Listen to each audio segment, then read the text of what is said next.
Proyecto de horas constitucionales por Etiar Juliet Jiménez Mercado del grado 11 para la docente Kelly Torres del área de Ciudadanos.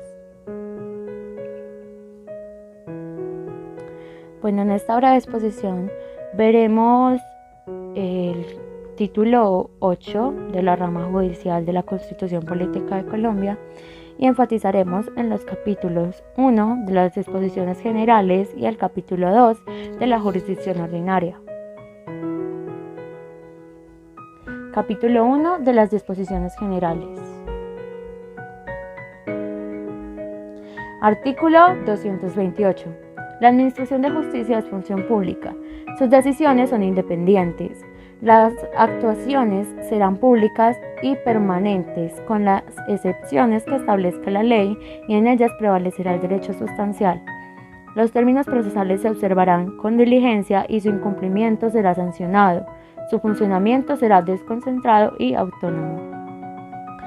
Bueno, en el artículo 228 hacemos énfasis en que los administradores de justicia ejecutan su función públicamente y toda decisión que tomen es independiente, lo que quiere decir que no puede ser manipulada por ningún funcionario u organismo del Estado, debido a que tienen sus propios estamentos basados en el derecho sustancial.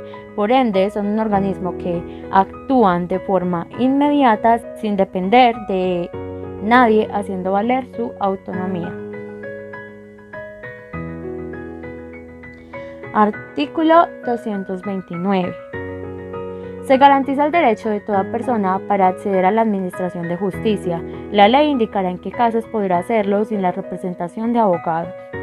Bueno, en el artículo 229 quiere decir que hace valer el derecho que toda persona tiene para ser defendida, así no tenga forma económica de pagar un abogado, y también permite indicar cuando un individuo necesita de la defensa de un abogado o no.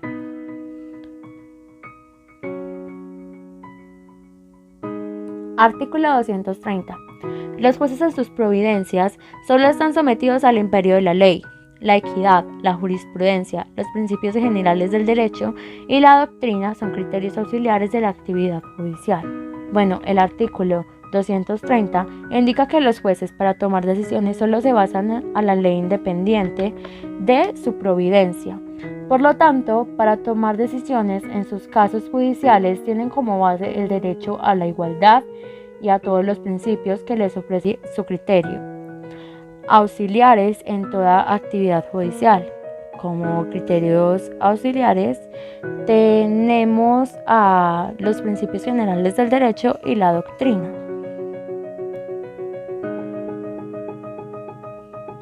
Artículo 231. Los magistrados de la Corte Suprema de Justicia y del Consejo de Estado serán nombrados por la respectiva corporación, de listas enviadas por el Consejo Superior de la Judicatura. El artículo 231 habla sobre el nombramiento de sus miembros y que depende de su respectiva corporación y por listas enviadas por el Consejo Superior de su Judicatura por un periodo de 8 años individualmente de cada nombramiento.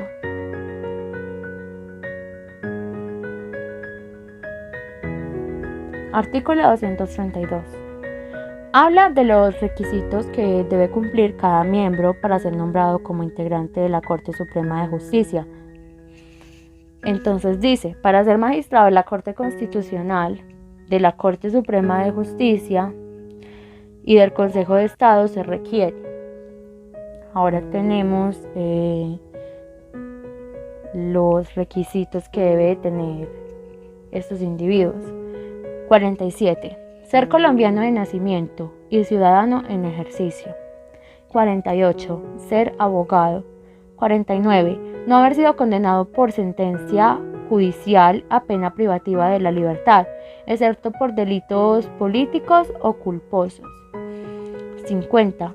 Haber desempeñado durante 10 años cargos en la rama judicial o en el Ministerio Público o haber ejercido con buen crédito por el mismo tiempo la profesión de abogado o la cátedra universitaria en disciplinas jurídicas en establecimientos reconocidos oficialmente. Bueno, aquí tenemos un parágrafo, el cual dice, para ser magistrado de esta corporación no será requisito pertenecer a la carrera judicial. Hace falta decir que los parágrafos son como unas pequeñas excepciones. Entonces, para ser magistrado de esta corporación no es requisito pertenecer a la carrera judicial.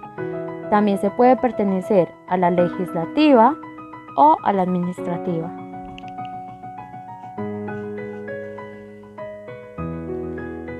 Artículo 233. Los magistrados de la Corte Constitucional, de la Corte Suprema de Justicia y del Consejo de Estado serán elegidos para un periodo de 8 años.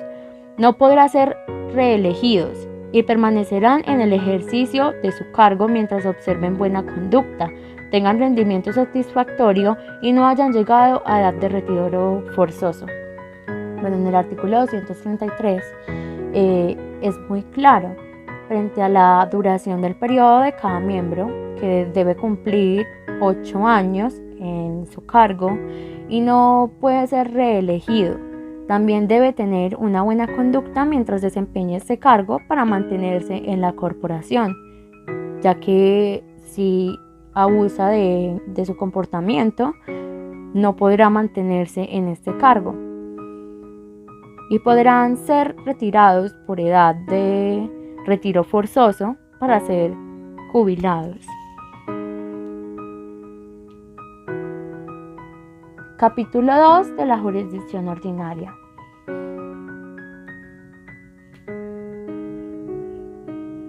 Artículo 234.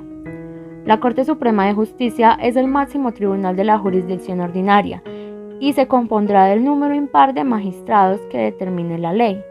Esta dividirá la Corte en salas, señalará a cada una de ellas los asuntos que debe conocer separadamente y determinará aquellos en que deba intervenir la Corte en pleno.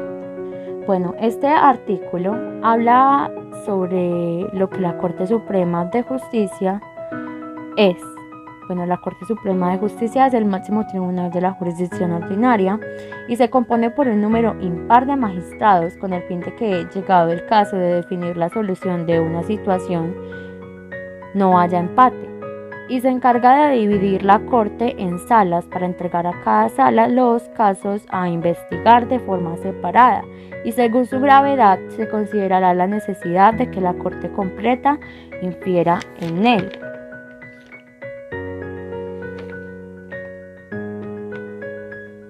Artículo 235. Bueno, en este artículo podemos observar la alta responsabilidad de la Administración de Justicia o de la Corte Suprema de Justicia. Entonces nos recalcan, son atribuciones de la Corte Suprema de Justicia. 22. Actuar como tribunal de casación.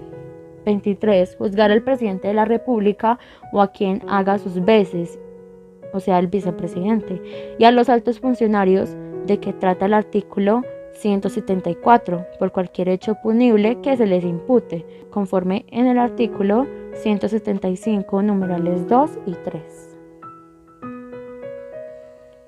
También nos da el 24, que dice, investigar y juzgar a los miembros del Congreso. 25. Juzgar previa acusación de fiscal general de la Nación, a los ministros de despacho, al procurador general, al defensor del pueblo, a los agentes del Ministerio Público ante la Corte, ante el Consejo de Estado y ante los tribunales, a los directores de los departamentos administrativos, al Contralor General de la República, a los embajadores y jefes de misión diplomática o consular, a los gobernadores, a los magistrados de tribunales y a los generales y almirantes de la fuerza pública por los hechos punibles que se les impute. Bueno, también está el 26, conocer de todos los negocios contenciosos de los agentes diplomáticos acreditados ante el gobierno de la nación, en los casos previstos para el derecho internacional, darse su propio reglamento, las demás atribuciones que señala la ley. Y en este caso también tenemos un parágrafo que es como una excepción y dice, cuando los funcionarios antes enumerados hubieren cesado en el ejercicio de su cargo, el fuero solo se mantendrá para las conductas punibles que tengan relación con las funciones desempeñadas. O sea que en caso de que se presente algún caso en específico que sea necesario analizar por corrupción o por incumplimiento de sus acciones llevando este mando, la Corte Suprema de Justicia deberá analizarlo. Bueno, en este artículo, como ya había dicho, podemos observar la alta responsabilidad de la Administración de Justicia por sus atribuciones, como investigar al máximo representante del Estado, el presidente, y también a quien lo sustituye en ocasiones o lo apoya en la organización de sus decisiones, el vicepresidente, a los miembros del Congreso, contralores, altos fiscales. Este artículo nos hace ver con claridad que la máxima autoridad judicial es la Corte Suprema de Justicia, pues se encarga de controlar judicialmente las investigaciones de los máximos representantes del Estado, procurando por el bienestar del país y el cumplimiento de lo establecido en la norma y en la Constitución Política de Colombia, y en lo prometido por estos funcionarios, evitando fraudes y robos a la comunidad o al país.